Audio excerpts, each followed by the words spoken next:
everyone, welcome back to another video. Today we are doing the newest top by Nostalgia's Patterns, and this is the Aaliyah top. You can find it on Etsy and I just love it. It's so cute and simple and super easy to make. I did modify it a bit from the instructions, but this can be an all serger pattern. Sorry, the wind is like moving it. This can be an all serger pattern, but the way that I modified it, it's still all serger, but just a tiny bit with sewing machine. Or if you know about the ladder stitch, you can do that as well. But without further ado, let's get into the video.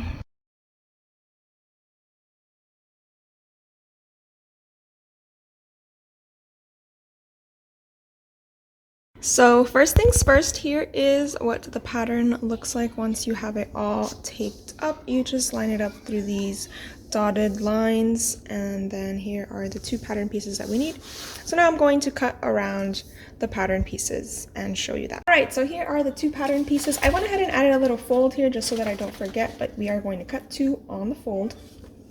And then I went ahead and made my straps shorter. I always find that with these kind of patterns, the straps are way too long. I mean, they only need to be long enough to function, especially if you're sewing to sell. Big tip here, if you're sewing to sell, always make these straps just as long as they need to be. Any extras, you know, God forbid someone's wearing your item and something happened with the straps, you know, around a child's neck or something, we want to avoid that at all costs, especially, you know, for child safety.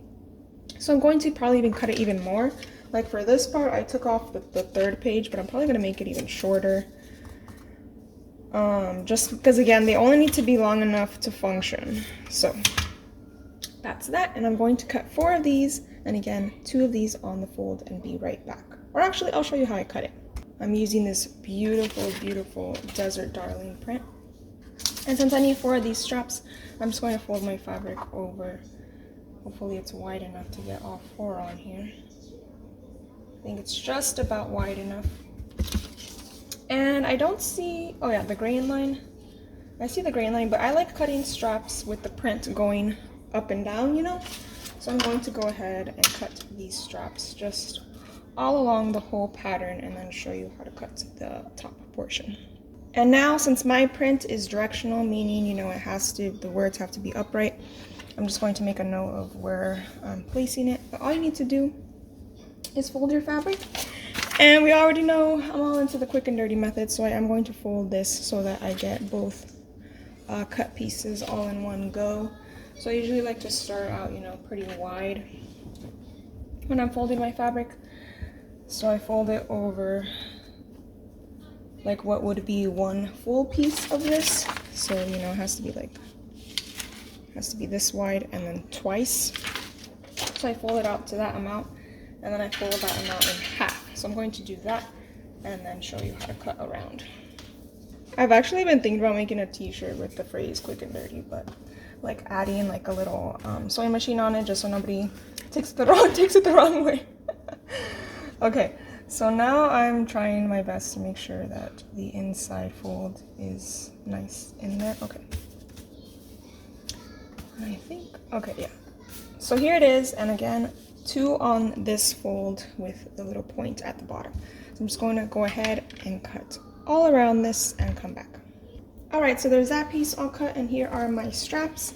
Next, I'm going to fold my straps in half, hot dog style, like this, for all 4 straps. Sew down the middle and sew across, just one end for all 4 straps. Okay, so now that I have all 4 straps, you just need to find a way to turn them. I have been wanting to get a loop turner for the longest time, but I just use my little tool here, and it works for me, especially with these like really thin straps. So I'm going to go ahead and turn all of them and move on to the next steps. Okay, so for this next step, I do recommend some pins or clips. I have my handy dandy little pins here that I've had since high school. I made this little pin cushion in high school. Anyway, you're going to need your pattern piece because you're going to want to align the straps based on how it has them here. And you're going to want to have your fabrics already right sides together. But to make it a little easier, I'm going to open it up like this. And again, place my fabric. Sorry, I always run into my tripod. But There ain't no other way. Okay. We go like this, and I'm just going to go ahead and pin directly in the center of those two lines, is what I'm assuming they want us to do.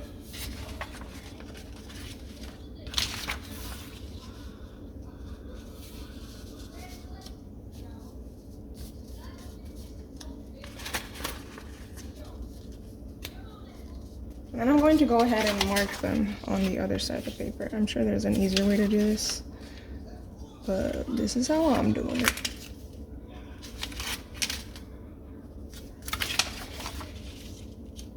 Okay, so like that. And again with our little pin or clips, whichever way you sway is fine with me. Okay, and then I'm going to place the strap and pin it.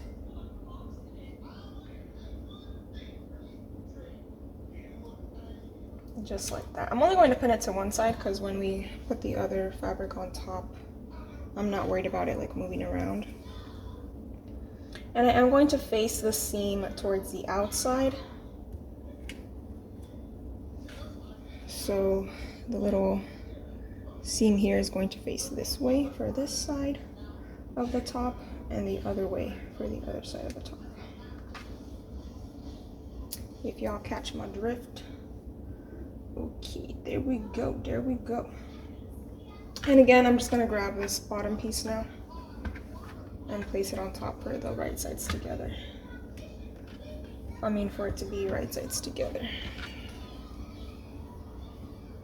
Like this. And now I'm going to sew all the way across the top.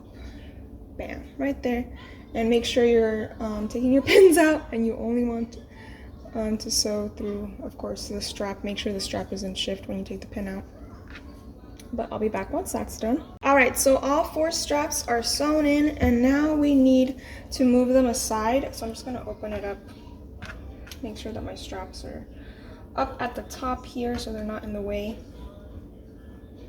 And we are going to sew the bottoms now. So we're going to sew down here and down here.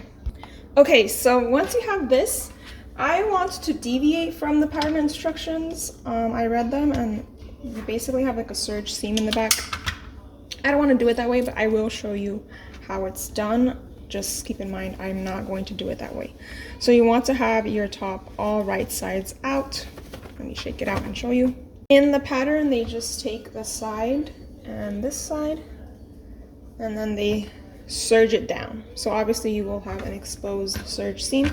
I don't want to do it like that, so we are going to go ahead and keep it wrong side out. So I have to turn the whole thing wrong side out again. One sec. Okay, so it's wrong side out again. And instead, I'm going to pull from the inside of one hole and grab the other end so I can sew it right sides together.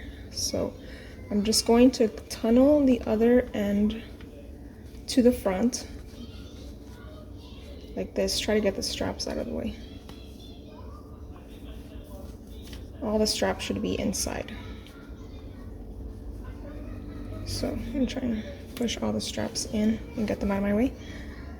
So essentially you're going to have a little loop like this where all the fabric is going to be right sides together like this. And you're going to sew around this hole, but you're going to leave a little space to turn it right side out. And we are going to sew that either with a ladder stitch if you want it completely invisible, but I don't mind, and I'm just going to sew it with my sewing machine. So again, sew around this hole, but leave a gap so that we can turn it right side out. So here is what mine looks like. I just sewed around and I left a little hole. So now I'm going to open the hole and dig in for the straps and everything, and just basically turn all the fabric and push it through this hole to get it right sides out. Okay, so here is what the top looks like. Now I'm literally just going to sew this hole closed with my sewing machine, or again, you can hand stitch it with a ladder stitch, whatever you want. But it's not going to matter because then we can use this nice side as the back side, you know what I mean? So as the finished side. So again, I'm just going to sew with my sewing machine, just a straight stitch, and we'll be done. And here's what that looks like, but again, that'll be on the inside, so it doesn't really matter as much because here is a nice outside finished. And again, what I said with my straps, they're even now I feel like they're still too long, so just keep them as long as they need to be, but not super long, because again, we don't want any accidents. We want all our kiddos to be safe. But yeah, I'm going to go ahead and try this on my daughter now. And I hope you all found this video helpful. And if you have any requests, do let me know. Sorry, I'm like always out of frame. I can't tell. Anyways, that is it for this video, and I'll catch you all in the next one.